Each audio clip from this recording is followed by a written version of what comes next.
మన కలెక్టరేట్ జనంలో జిల్లా ఒలింపిక్ అలాగే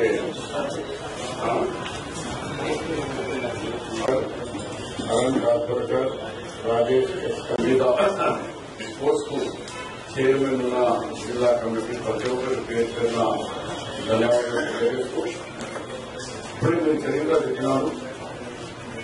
నేను కూడా స్టూడెంట్ లైఫ్ నుంచి నా ఒక కళ స్పోర్ట్స్ బాగుండాలని నేను ఇంకా ఇక మీరు అందరూ కూడా లిక్కర్కి అలవాటు పడింది. ఆ యూత్ అంతా ఆ లిక్కర్ అలవాటు చేసి యూత్ తరం పట్టించారు. మళ్ళీ మన మీ ఆశీర్వాదంతో ప్రభుత్వం వచ్చింది. రేవంత్ రెడ్డి గారు ఈ మధ్యలోనే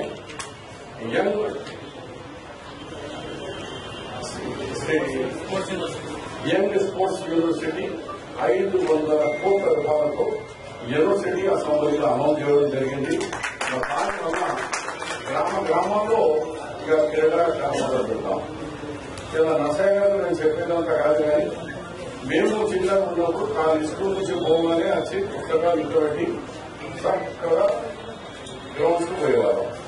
కొన్ని దినాలు వాలీబాల్, కొన్ని దినాలు బాల్ బ్యాడ్మింటన్, కొన్ని దినాలు బాస్కెట్ బాల్, కొన్ని దినాలు ఫుట్బాల్, యాడ అవకాశం ఉంటే ఆ 7-8 స్పోర్ట్స్ ఆడేవాళ్ళం. కానీ వేరే ఆడడం లేదు. వారిలో నెల ఒకసారి కన్సెషన్ ఉంటుంది సినిమా. అప్పుడు మన ఛాన్స్ దొరికితే తక్కువ రేటు కన్సెషన్ విద్యార్థులు కన్సెషన్ ఉంది సినిమాలో, అప్పుడు ఆ సినిమాకు పోయేవాళ్ళు. కానీ ఇప్పుడు చూస్తే సినిమా లేకుంటే బారు వీరు లీగ్ యాక్టివిటీస్ స్పోర్ట్స్ యాక్టివిటీస్ తగ్గిపోయింది.